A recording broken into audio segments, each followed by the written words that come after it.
விடுமுறை நாட்களுக்கு பிறகு இன்று மீண்டும் சட்டப்பேரவை கூடியிருக்கக்கூடிய நிலையில் திருச்சி குடிநீர் பிரச்சினை காரணமாக 3 பேர் உயிரிழந்த நிலையில் இது தொடர்பாக அதிமுக கவன ஈர்ப்பு தீர்மானம் கொண்டு வந்திருக்கிறது. முக்கிய செய்தியாக பார்த்துக் கொண்டிருக்கிறோம். விவரங்களை எமது செய்தியாளர் ரமேஷ் வழங்கிட கேட்கலாம். ரமேஷ், வணக்கம்.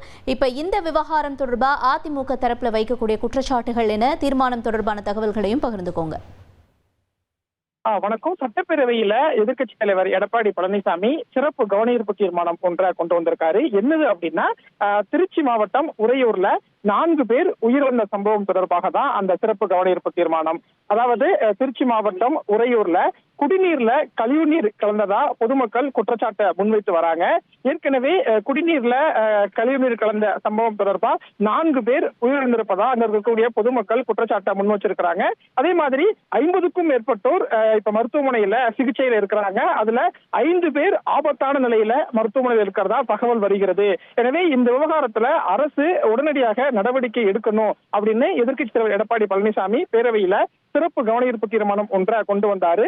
அதே மாதிரி இப்போ ஏப்ரல் மே மாதம் எல்லாமே கோடை காலம் அப்படிங்கிறதுனால மக்கள் அதிகம் குடிநீரை பயன்படுத்தக்கூடிய ஒரு சூழல் இருக்கிறதுனால தமிழ்நாடு முழுவதுமே நீர் தேக்க தொட்டிகளை சுத்தம் செய்து சுகாதாரமான முறையில பொதுமக்களுக்கு குடிநீர் கொடுப்பதற்கு அரசு நடவடிக்கை எடுக்கணும் அப்படின்னு சொன்ன எதிர்க்கட்சி எடப்பாடி பழனிசாமி இந்த திருச்சி உறையூர் பகுதியில குடிநீர்ல கழிவுநீர் கலந்த விவகாரத்துல தனியார் மருத்துவமனையில சிகிச்சையில் இருக்கக்கூடியவர்களுடைய கட்டணத்தையும் அரசே ஏற்க வேண்டும் அப்படின்னும், உயிரிழந்தவர்களுக்கு தகுந்த நிவாரணத்தை அரசு அறிவிக்கணும். அதே மாதிரி சிகிச்சையில் இருக்கக்கூடியவங்களுக்கும் தேவையான உதவித்தொகையை, சிகிச்சைக்கான தொகையை அரசு வழங்கணும் அப்படின்னு ஒரு சிறப்பு கவனஈர்ப்பு தீர்மானத்தை கொண்டு வந்திருக்காரு. உங்களுடைய தகவல்களுக்கு நன்றி ரமேஷ்.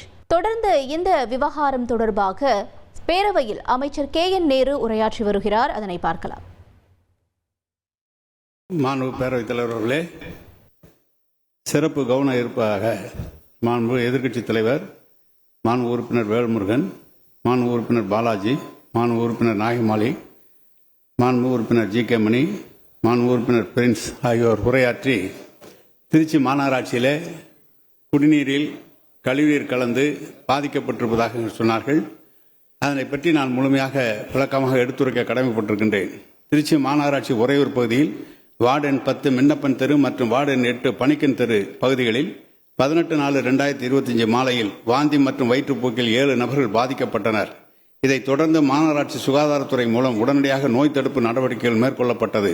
திருச்சி மாநகராட்சி சுகாதாரத்துறையின் மருத்துவ அலுவலர்கள், செவிலியர்கள், சுகாதார ஆய்வாளர்கள் உட்பட 286 பணியாளர்கள் கொண்ட குழு உடனடியாக அமைக்கப்பட்டு உறையூர் பகுதியில் 1492 வீடுகளில் வசிக்கும் சுமார் 6416 பொதுமக்களுக்கு முன்னெச்சரிக்கை நடவடிக்கை, தொற்று நோய் தடுப்பு மற்றும் மருத்துவ சிகிச்சை மேற்கொள்ளப்பட்டு வருகிறது. இப்பகுதியை சார்ந்த 42 நபர்கள், ஆண்கள் 15, பெண்கள் 23, குழந்தைகள் 4. திருச்சி அரசு மருத்துவமனையிலும் 11 நபர்கள், ஆண்கள் 3, பெண்கள் 6, குழந்தைகள் 2, தனியார் மருத்துவமனையிலும் மொத்தம் 53 நபர்கள் உள்நோயாளாக சிகிச்சை பெற்று வருகின்றனர். வாந்தி மற்றும் வயிற்றுப்போக்கு பாதிப்பு ஏற்பட்ட வார்டு எண் 10 மின்னப்பன் தெரு மற்றும் வார்டு எண் 8 பணிக்கன் தெரு ஆகிய பகுதிகளில் 9 சிறப்பு மருத்துவ முகாம்கள் அமைக்கப்பட்டு சிறப்பு மருத்துவர்கள் மூலம் 28 நபர்கள் வெளிநோய்களாக சிகிச்சை பெற்றுள்ளனர். அவர்களில் 5 நபர்கள் மேல் சிகிச்சைக்காக திருச்சி அரசு மருத்துவமனையில் பரிந்துரை செய்யப்பட்டு சிகிச்சை பெற்று குணமடைந்துள்ளனர். மாநகராட்சி சுகாதார பணியாளர்கள் மூலம் 11,875 நபர்களுக்கு முன்னெச்சரிக்கை தடுப்பு மருந்துகள், டாக்டர்களின் மாத்திரைகள் மற்றும் ORS பாக்கெட்டுகள் வழங்கப்பட்டுள்ளன. சுகாதாரத்துறை மூலம் 6 இடங்களில் குடிநீர் பணிகள் மாதிரிகள் சேகரிக்கப்பட்டு திருச்சி மண்டல நீர் பகுப்பாய்வதற்கு ஆய்வு செய்ய அனுப்பப்பட்டுள்ளது. மேலும் 10 கண்காணிப்பு குழுக்கள் அமைக்கப்பட்டு அனைத்து வீடுகளில் நேரடியாக சென்று இப்பகுதி மற்றும் அருகாமையில் உள்ள பகுதியில் உள்ள தீவிர தொற்று நோய் தடுப்பு பணிகள் மேற்கொள்ளப்பட்டு தொடர் கண்காணிப்பில் உள்ளது. திருச்சி மாநகராட்சி வார்டு எண் 10 மின்னப்பன் தெருவை சேர்ந்த பிரியங்கா என்ற 4 வயது குழந்தை 19/4/2025 இறந்ததை தொடர்ந்து அவர் உடல் பரிசோதனை செய்யப்பட்டது. முதல் கட்ட பிரேத பரிசோதனை அறிக்கை மூலம் இவர் வயிற்றுப்போக்கினால் உயிரிழந்தார் என்பதற்கு எவ்வித ஆதாரமும் கண்டறியப்படவில்லை. மேலும் பத்திரிகை செய்திகள் வெளிவந்த 3 நபர்கள் பலி என்ற செய்திக்கு முற்றிலும் பொய்யானது. பாண்டமங்கலம் அகராகரம் சேர்ந்த 90 வயது மூதாட்டி திருமதி லட்சுமி என்பவர் 10 நாட்களாக உடல்நலம் குன்றி 19/4/2025 அன்று இயற்கை எதினார். மேலும் மின்னப்பன் தெருவில் வசிக்கும் திருமதி லதா வயது 53 என்பவர் இதய நோய் பிரச்சனை காரணமாக 18/4/2025 அன்று நள்ளிரவில் நெஞ்சுவலி காரணமாக வீட்டிலேயே உயிர் பிரிந்தது. எனவே 3 பேர் பலி என்பதற்கு ஆதாரமற்ற பொய் செய்தி என்று சமர்ப்பித்துக் கொள்கிறேன். இவ்வயிற்றுப்போற்றுக்கு அருகில் உள்ள கிராம பகுதிகளில் காணப்படுகிறது. இப்பகுதிகளில் நடந்த சித்திரை தேர் திருவிழாவில் உணவு, மோர் மற்றும் குளிர்பானங்கள் அறிந்து பாதிக்கப்பட்டதால் இவ்வயிற்றுப்போக்கு ஏற்பட்டிருக்கக்கூடும். குடிநீர் குழாய்கள் மாநகராட்சி பகுதிகளிலும் கிராம பகுதிகளிலும் வெவ்வேறாக உள்ளதால் குடிநீர் காரணமாக இருக்க வாய்ப்பில்லை. இருப்பினும் முன்னெச்சரிக்கை நடவடிக்கைகள் குழாய் மூலம் குடிநீர் விநியோகம் முழுவதும் நிறுத்தப்பட்டு டேங்கர் லாரி மூலம் குடிநீர் வழங்கப்பட்டு வருகிறது. குடிநீர் மாதிரிகள் ஏற்கப்பட்டு ஆய்வு செய்யப்பட்டதில் குடிக்க தகுதியான குடிநீர் தான் என்று அறிக்கை வரப்பட்டுள்ளது. மேலும் 19/4/2025 அன்று 39 நபர்கள் முன்னெச்சரிக்கை நடவடிக்கை மருத்துவமனையில் அனுமதிக்கப்பட்டு நல்ல நிலையில் உள்ளனர். 20/4/2025 அன்று 14 நபர்கள் முன்னெச்சரிக்கை நடவடிக்கை எடுக்கப்பட்டு நல்ல நிலையில் உள்ளனர். இதன் மூலம் நோய் கட்டுப்படுத்தப்பட்டுள்ளது தெளிவாகிறது என்றும் சுகாதார நடவடிக்கைகள் முழுவீச்சில் நடைபெற்று வருகிறது என்பதையும் தெரிவித்துக் கொள்கிறேன். இதில் முழுமையாக அங்கே வெக்காளியம்மன் கோவில் திருவிழா நடைபெறுகிறது. வெக்காளியம்மன் கோவில் திருவிழா நடைகிற போது பொதுமக்கள் நிறைய பேர் மோர் கொடுக்கிறார்கள், சில பேர் குளிர்பானங்கள் தந்து கொண்டிருக்கிறார்கள். அப்படி தந்த குளிர்பானத்தில தான் சந்தேகம் ஏற்பட்டு அந்த குளிர்பானத்தை மாதிரி சேகரிக்கப்பட்டு யார் அதை வழங்கினார்கள் என்பதை கண்டறிந்து அவர் மீது நடவடிக்கை எடுக்க சொல்லியிருக்கிறோம். மேலும் குறிப்பாக பல்வேறு உறுப்பினர்கள் இங்கு சொன்னார், தமிழ்நாடு முழுவதும் கிட்டத்தட்ட இது மாதிரி இருக்கிறதை ஒரு முன்னெச்சரிக்கை நடவடிக்கையாக எடுத்துக்கொள்ள வேண்டும் என்று சொல்லியிருக்கிறார்கள். இதை உறுதியாக முன்னெச்சரிக்கை நடவடிக்கையாக எடுத்துக்கொள்ள இருக்கிறோம். இந்த விண்ணப்பன் தெரு, இந்த தெரு இதெல்லாம் எனது தொகுதியை சேர்ந்தது, திருச்சி மேற்கு தொகுதியை சேர்ந்தது. இப்போதுதான் 40 கோடி அளவிலே புதிய குழாய்கள் அங்கு பதிக்கப்பட்டு குடிநீர் சிறப்பாக சென்று கொண்டிருக்கிறது என்பதை நான் தெரிவித்துக் கொள்கிறேன். அதில் அவருடைய குடும்ப டாக்டர் ஒரு சர்டிபிகேட்டே பண்ணியிருக்கிறார். இது குடிநீரால் வந்ததல்ல, அவருடைய இயற்கையால் எழுதியிருக்கிறார். நான் குடும்ப டாக்டர் என்று டாக்டர் ஸ்ரீதரன் அவர்கள் சர்டிபிகேட்டும் கொடுத்திருக்கிறார்கள். எனவே குடிநீரிலே கழிவுநீர் கலப்பது என்பது அந்த பகுதியிலே நிச்சயமாக இல்லை என்பதை நான் உறுதியாக தெரிவித்துக் கொள்கிறேன்.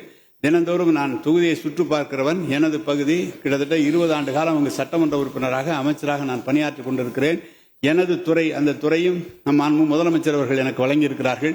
எனவே குடிநீர் என்பது மிக கவனமாக ஏற்பாடு செய்யப்பட்டிருக்கிறது. நம்முடைய சட்டமன்ற உறுப்பினர்கள் சொன்னது போல ஒரு பகுதியில் குடிநீர் குறைவாக இருக்கிறது என்று சொன்னார். அந்த பகுதியிலே புதிய மேல்நிலை நீர்த்தேக்க தொட்டி கட்டப்பட்டு கிட்டத்தட்ட 50 லட்சம் லிட்டருக்கு அது கட்டப்பட்டு விரைவிலே திறக்கப்பட இருக்கிறது. முதலமைச்சர் அவர்கள் திருச்சிக்கு வருகிறோம் திறக்க இருக்கிறார்கள். இன்னொன்று கம்பரசேமட்டை பகுதியிலே மேல்நிலை நீர்த்தேக்க தொட்டி கட்டப்பட்டு அதுவும் இந்த ரயில்வே லைன் இணைப்புக்காக காத்திருக்கிறது. எனவே சீரான குடிநீர் விநியோகம் அந்த பகுதியிலே நடைபெற்றுக் கொண்டிருக்கிறது. மேலும் சட்டமன்ற உறுப்பினர்கள் இங்கு சொன்னது போல தமிழ்நாட்டிலே மொத்தம் ஒரு நாள் ஒன்றுக்கு கிட்டத்தட்ட 5.5 கோடி மக்களுக்கு 4000 MLD அளவில் தண்ணீர் வழங்கி கொண்டிருக்கிறோம். எங்கோ ஒரு இடத்திலே ஒரு சிறிய தவறு ஏற்பட்டிருக்குமானால் அதை பெரிய அளவில் நீங்கள் எடுத்துக்கொள்ள அங்கிருந்து சரி செய்ய சொல்கிறோம். வேல்முருகன் அவர் சொல்கிறார், இந்த மாதிரி கழிவுநீர் தொட்டிகளை அகற்றும் போது உயிரிழப்பு ஏற்படுகிறது, பாதாள சாக்கடை திட்டம் நடைபெறுகிற போது உயிரிழப்பு ஏற்படுகிறது. கண்டிப்பாக ஒவ்வொரு இடத்திலும் அதற்காக அனுமதி பெற வேண்டும் என்று அந்தந்த இடத்திலே அதற்கான பாதுகாப்பு கருவிகள் இருக்கிறது. வேண்டுமென்று என்ன நினைக்கிறார்கள், இல்லத்துக்காரர்கள் யாராவது ஒருவரை அழைத்து அவரே உடனடியாக கழிவுநீரை சுத்தம் செய்கின்ற போது அங்கு கேஸ்ல இருக்கிறார்கள். உடனடியாக 15 லட்சம் ரூபாய் அது மாதிரி அவர்களுக்கு நிதி ஒதுக்கி தரப்படுகிறது. அரசு சார்பாகவும் தரப்படுகிறது, தனியார் அந்த கான்ட்ராக்டுக்காகவும் தரப்படுகிறது. செந்தில் பாலாஜி நம்முடைய பாலாஜி அவர்கள் சொன்னது போல என்ன சொல்கிறார்கள், தனியாக அதற்கென்று ஒரு துறை துணை முதலமைச்சர் அவர்கள் தெரிவித்திருக்கிறார்கள். எதுவும் முதலமைச்சருடைய அனுமதியை பெற்று முழுமையாக எந்த இடத்திலும் பொதுமக்கள் பாதிக்கப்படாத அளவிற்கு நிச்சயமாக அனைத்து நடவடிக்கைகளும் எடுக்கப்பட்டிருக்கிறது. இந்த இதை பொறுத்தளவு இது குடிநீரால் கழிவுநீர் கலக்கப்பட்டதல்ல, நீர்மோர் வழங்கியதும் குளிர்பானம் வழங்கியதால் தான் அந்த பகுதியில் இந்த நோய் ஏற்பட்டிருக்கிறது என்பதை தெரிவித்துக் கொள்கிறேன். திருச்சி விவகாரம் தொடர்பாக அதிமுக கவன ஈர்ப்பு தீர்மானம் கொண்டு வந்திருந்த நிலையில் அமைச்சர் KN நேரு இது தொடர்பாக விளக்கமளித்த காட்சிகளை நாம் பார்த்தோம். உங்கள் தந்தி ஒன் தொலைக்காட்சியில் கர்ணன் தினமும் மாலை 5 மணிக்கு காண தவறாதீர்கள்.